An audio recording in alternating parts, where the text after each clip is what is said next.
রে বাবা, তুমি এখানে বসে বসে কি করছো? কি ভাবছো বাবা? একা এখানে বসে আছো আর আমি তোমাকে এদিক ওদিক খোঁজাখুঁজি করছি। কি করছো তুমি এখানে বাবা? কি হয়েছে তোমার? বাবা, বসে বসে ভালো লাগছে না, তাই ভাবছি একটা কাজ করব। কি কাজ করব বুঝে উঠতে পারছি না। কাজ করার মতো বাড়িতে তো দেখতে পাচ্ছি না আমি। ভাবছি কোথাও একটা যদি কাজ পাই তাহলে শোনো বাবা, বহুদিনের পুরনো জমি ওইদিকে পড়ে রয়েছে। অনুর্বর জমিটা অনেকদিন ধরে ফসল ফলাতে পারিনি। যদি তুমি করতে ফসল ফলাতে পারো তাহলে চলো জমিটা দেখে আসো বাবা। তাই করবো বাবা, চলো তাহলে দেখে আসি।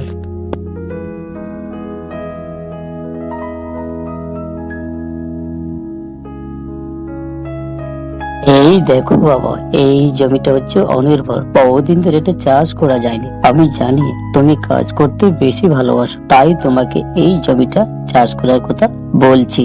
এই জমি তো খুবই অনুর্বর বাবা, এটা তো ফসল করা এবং চাষ করা খুব কষ্টদায়ক। তবে আমি চেষ্টা করব, নিরাশ হব না।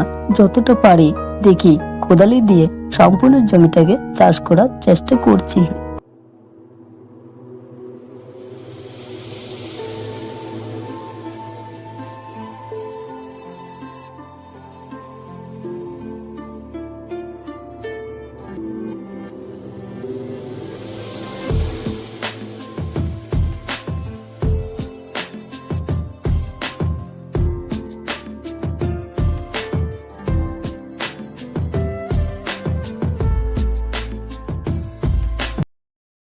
হ্যাঁ গো বাবা, তুমি এখানে কি করছো? কি জন্য এখানে একা একা বসে আছো?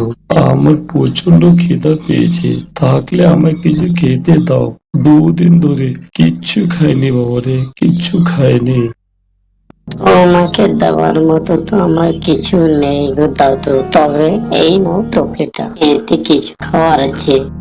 বাড়ি যাও দাদু ভাই, তুমি যে উদ্দেশ্যে এখানে এসেছো তুমি সফল হবে। তোমার পরিবারে সবাই ভালো থাকো। হ্যাঁ গো বাচ্চা, তোমার সততা এবং তোমার কর্ম, তুমি সফল হবে। তুমি সফল হও, আমার আশীর্বাদ তোমার সঙ্গে সবসময় থাকবে। তোমার পরিবারের সবাই কল্যাণ হোক, ভালো থাকো, আমি আশীর্বাদ করলাম। যাও, তোমার জমিতে মূল্যবান ফসল উৎপন্ন হবে। যাও তুমি। দাদু তো কালকে বললো যাই তো দেখি খেতে কি অবস্থা রয়েছে। দাদুর কথা কতটা সত্য হইল, দেখি আছে একটু।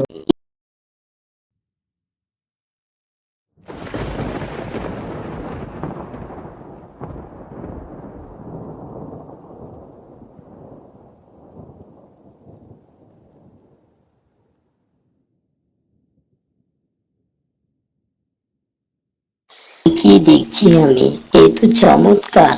দাদু তো সত্যি বলেছেন, উনি যা বলেছেন তাই হয়েছে। এ দাদু নিশ্চয়ই কোনো ঈশ্বরের, ভগবানের রূপ ধারণ করে আমার কাছে এসেছিলেন। হে ভগবান, প্রভু তোমায় কোটি কোটি প্রণাম। এই চমৎকার একমাত্র তোমার দ্বারা সম্ভব হয়েছে। যাই এই কথা বাবাকে জানিয়ে আসি। বাবা।